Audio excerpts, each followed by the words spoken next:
What's going on, everybody? It's your boy Zamboni. I am an herbalist and astrologer, and it is time to talk about the astrology of the week ahead. Thank you so much for being here again. Thank you for being here this week. Thank you for dropping me a tip in Venmo, Cash App, PayPal. Thank you for listening all the way to the end. Thank you for hitting this save button in the corner. Thank you for all of these things. Thank you for just being here. I super appreciate this community.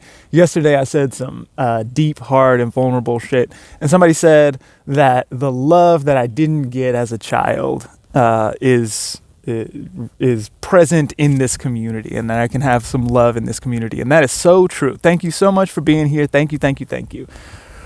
With that said, let's talk about the astrology of the week ahead. So this week looks kind of confusing, if we're going to be real about it. So we've got a Mercury station this week. So Mercury has moved into Aquarius and is going to station retrograde at 10 degrees of Aquarius. That's about 3 degrees away from Saturn, who is at 13 degrees of Aquarius, who also rules Aquarius.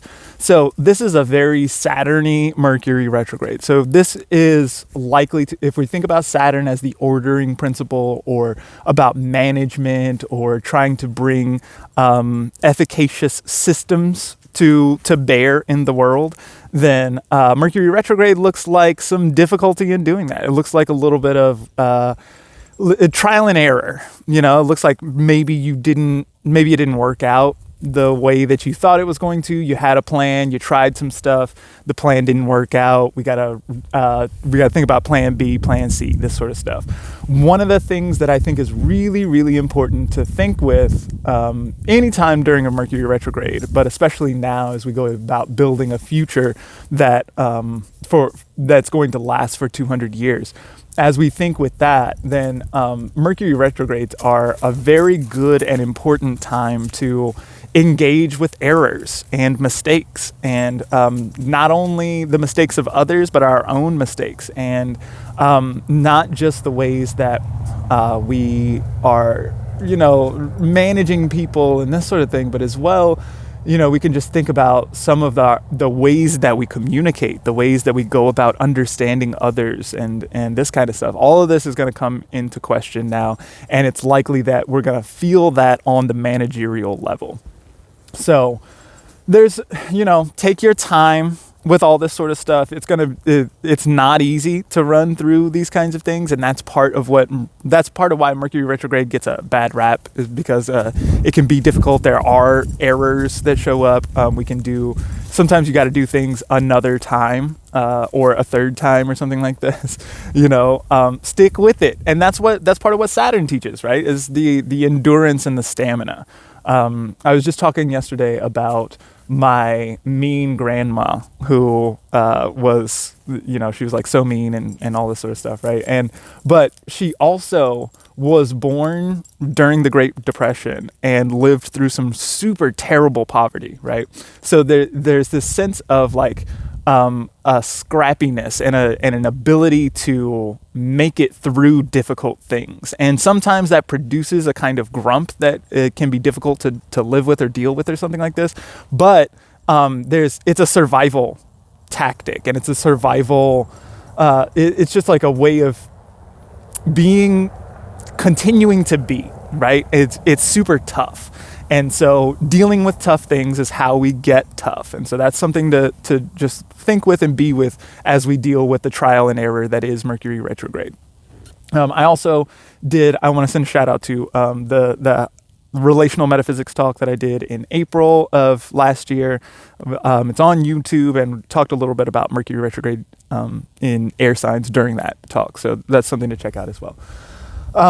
And so one of the other things that's going to be happening this week that might be a little bit confusing, especially as far as action is concerned, is Mars. So we've got Mars in Sagittarius right now, and making a square to Neptune in Pisces. So anytime we're looking at Mars, Neptune, Mars is going to be the action principles, the thing that wants to push on stuff and wants to try things and do things and all that sort of stuff. Neptune is confounding. Neptune is confusing. Neptune is dissociative sometimes. We can think about maybe escapist pleasures with Neptune and this kind of thing, especially with Jupiter there in Pisces, right? Jupiter rules both that Neptune and Mars. And so because Jupiter is at home and comfortable in Pisces, then we can think about this being maybe more toward the escapist pleasure thing rather than some of the more difficult, confused Mars things that we've dealt with recently. We've done like earlier in the month we had, or like earlier while Mars was in Sagittarius, then we had Mars with the South Node, and so that can be angry and confused. Or Mars with the North Node in Gemini can be angry and confused, right? This isn't, it's Mars, so it's that can tend toward anger, but I feel like this is because with the Jupiter there and ruling everything, it feels more like doing stuff rather than like angry. It's that iteration of Mars.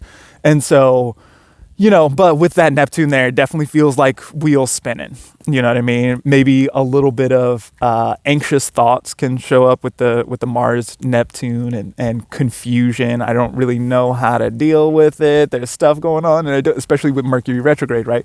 There are problems going on, and I have to solve these problems. Maybe I'm on a deadline or something like this, right? We can think about Saturn and some difficult rules showing up. But maybe I'm in some kind of spot and I feel pressure around it, but I'm confused. I don't know how to do it. Again, trial and error might be part of the thing that we end up working with through all of this, right?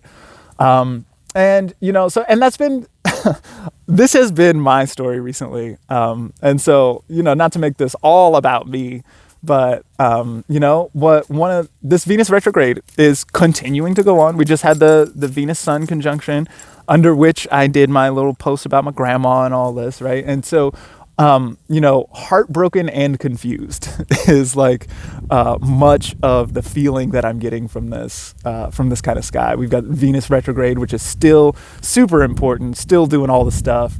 The sun is right there with Venus. The sun is going to be moving on and is going to conjoin Pluto at the very end of the week. And then we're going to have this big full moon. I'll probably talk about that next week. Full moon in Cancer, opposite Pluto. So we're still just doing all this like Venus retrograde with Pluto and Capricorn sort of stuff. All that is still going on. So all of the weird heart feelings and all of the confused love and the exes coming back and all of the like Venus retrograde things, all that stuff is likely to show up, and trial and error and a bit of confusion, right? But perhaps some escapist pleasure as well, right? Especially if we're talking about like silly romantic things going on or something like this. Personally, I had been hoping that this Venus retrograde was going to be a little sexier than it has been. It's been so dramatic for me personally, and I've seen a lot of that in other people's lives as well. But there's still definitely room for that. And, depending on how it hits your chart and your natal Venus and all this sort of stuff, that may be on for you as well. So, if you find yourself in that space, then, you don't necessarily, and this is like long-term Venus retrograde stuff. If you are messing with somebody or there's something new and you're like, hey, what's going on? And it's Venus retrograde. We don't necessarily need to think that this is the all the time forever thing. It may be, right? And it may come back in cycles of 8 years and all this sort of stuff. This is a real thing. This happens.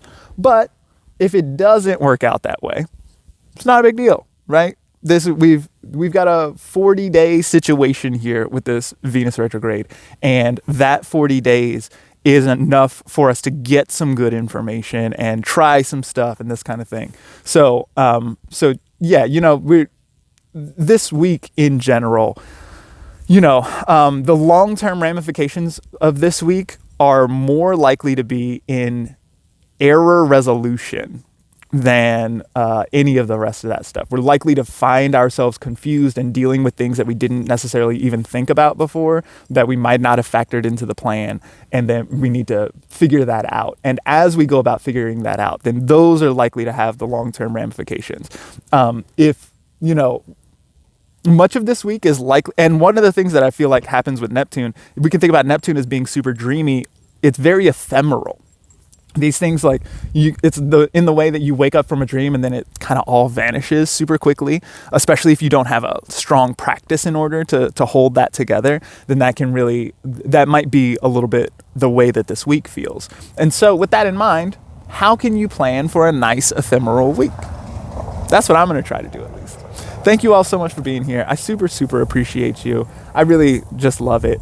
And yeah, I look forward to seeing you next time. In the meantime, here's my friend Kishki. Yeah.